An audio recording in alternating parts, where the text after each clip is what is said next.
Olá pessoal, dando segmento aqui nessa aula, nós vamos falar nesse vídeo sobre o Teorema de Stevin. Bom, no vídeo anterior nós havíamos definido a pressão como sendo a razão entre a força dividido pela área. Agora nós vamos passar para o Teorema de Stevin, que vai ser justamente a gente poder calcular a pressão hidrostática, ou seja, uma pressão dentro de um fluido, dentro de um líquido qualquer. Bom, primeiramente, vamos imaginar aqui que nós temos uma superfície aqui, um líquido qualquer, onde aqui em cima você teria a atmosfera e aqui embaixo você vai ter o seu líquido em questão. Onde a partir do momento, à medida que você vai baixando, você vai adquirindo uma certa profundidade H. Como você não vai ter, a gente vai considerar que pegar uma porção desse meu líquido que vai estar estático, ou seja, ele vai estar parado, aqui em cima você vai ter a força devido ao ar que está na atmosfera pegando essa superfície superior desse meu corpo, que no caso aqui eu desenho um corpo cilíndrico, poderia ser de uma forma qualquer. Como esse corpo vai estar estático, a gente tem também aqui embaixo uma força direcionada para cima, que vai estar sustentando esse meu cilindro fictício formado pelo mesmo fluido que você está considerando aqui. E como você tem esse corpo formado por esse fluido, ele vai ter também um certo peso P, que vai estar também apontando para baixo. Bom, essa vai ser a situação que a gente vai considerar para poder chegar no enunciado aqui do Teorema de Stevin. Pela segunda lei de Newton, o que é que a gente tem? A gente tem aqui que a força resultante atuando sobre esse meu sistema tem que ser igual a massa vezes a aceleração. No caso, como a gente está considerando que esse corpo vai estar parado nesse lugar, vai estar estático, ele não vai ter aceleração. Logo, a soma das forças que estão atuando nesse corpo tem que ser igual a zero. Se eu considerar as forças que estão apontando aqui para baixo como negativa e a força que está apontando aqui para cima como sendo positiva, pela segunda lei de Newton, nós teríamos que o meu FB menos o meu FA menos o meu peso tem que ser igual a zero. Aí, com isso, a partir da segunda lei de Newton, nós podemos deduzir que, para isso estar correto, a minha força B tem que ser igual a minha força A mais o peso desse meu corpo que a gente está considerando. Lembrando que o peso ele pode ser escrito como sendo o produto da massa vezes a aceleração da gravidade local.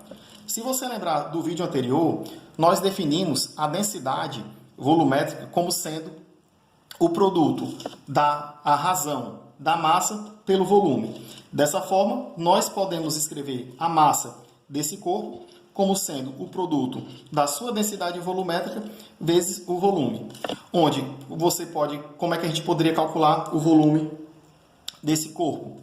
Muito simples. Se a gente considerar que ele tem uma altura h e possui uma área, tanto na parte de baixo quanto na parte de cima, de valor A, para eu calcular o volume desse meu corpo, basta a gente pegar o valor da área e multiplicar por essa altura.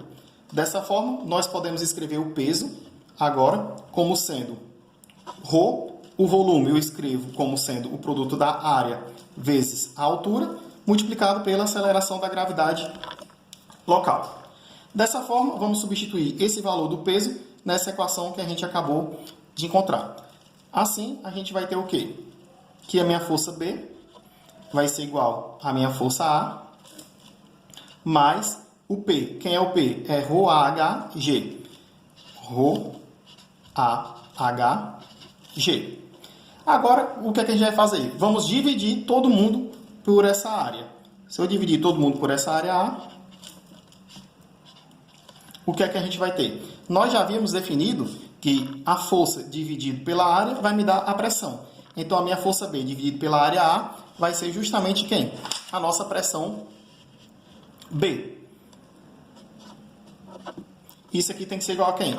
A força A dividido pela área A vai ser a minha pressão A, mais, no caso aqui, eu tenho um valor de área em cima e embaixo, elas se simplificam e resta apenas ρ, G, H.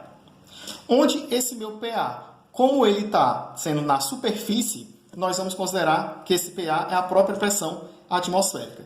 Como a gente está considerando um corpo de uma altura H qualquer, ou seja, numa profundidade H qualquer, nós vamos poder reescrever essa fórmula como sendo o seguinte: a pressão em um determinado ponto dentro do líquido vai ser igual à minha pressão atmosférica mais ρg, H, onde o ρ é a densidade do líquido, o G é a aceleração da gravidade naquele lugar e H é justamente a profundidade que nós estamos considerando. Se você levar em consideração que o P é uma pressão e a P atmosférica também é uma pressão, obviamente esse meu ρgH vai estar fazendo o papel também de uma pressão, onde aqui você pode escrever esse meu ρgH como sendo uma pressão devido à coluna de água hidrostática que você vai ter. Como assim, professor? Se você olhar novamente para a figura que a gente considerou, nesse ponto P, aqui embaixo, que a gente está calculando esse valor de pressão, acima dele vai ter toda uma coluna desse meu líquido, que pode ser aqui a água, por exemplo, e a partir desse ponto você tem a pressão do ar que está sendo exercido, onde aqui vai ser a pressão atmosférica e aqui você vai ser justamente a pressão da coluna do líquido que está acima. Então, esse meu ρgH, ele é justamente a pressão da coluna do líquido que está em cima dele. Bom, uma coisa que você pode perceber aqui é o seguinte: se eu for traçar um gráfico da evolução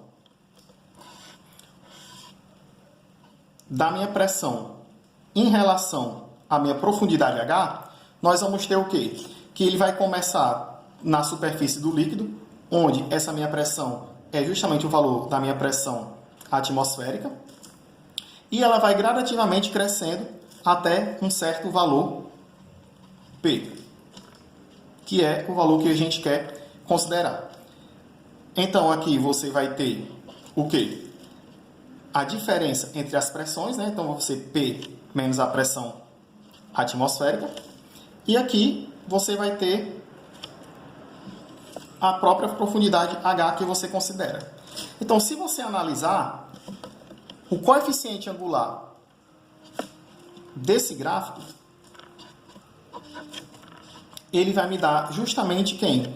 O valor da densidade multiplicado pela minha aceleração da gravidade nesse lugar. Perceba que nessa equação que a gente encontrou, ele só vai dizer quem? A pressão num ponto que você quer considerar, a pressão atmosférica, a densidade do líquido considerado, a aceleração da gravidade e uma altura. Uma coisa que essa equação já nos dá de cara é o seguinte: num determinado líquido qualquer, para mesmo valor de profundidade, você sempre vai ter o mesmo valor de pressão. Qual é a implicação que isso vai nos dar? É que o seguinte: para qualquer valor de profundidade que você pegue no seu líquido, você vai existir sempre camadas que a gente vai chamar de isobáricas. Ou seja, que para cada linha horizontal que você traçar para uma determinada profundidade, ela sempre vai ter que estar na mesma pressão hidrostática sendo exercida por ela. Bom, pessoal, o vídeo de agora vai ficar por aqui e a gente se vê daqui a pouco no próximo vídeo.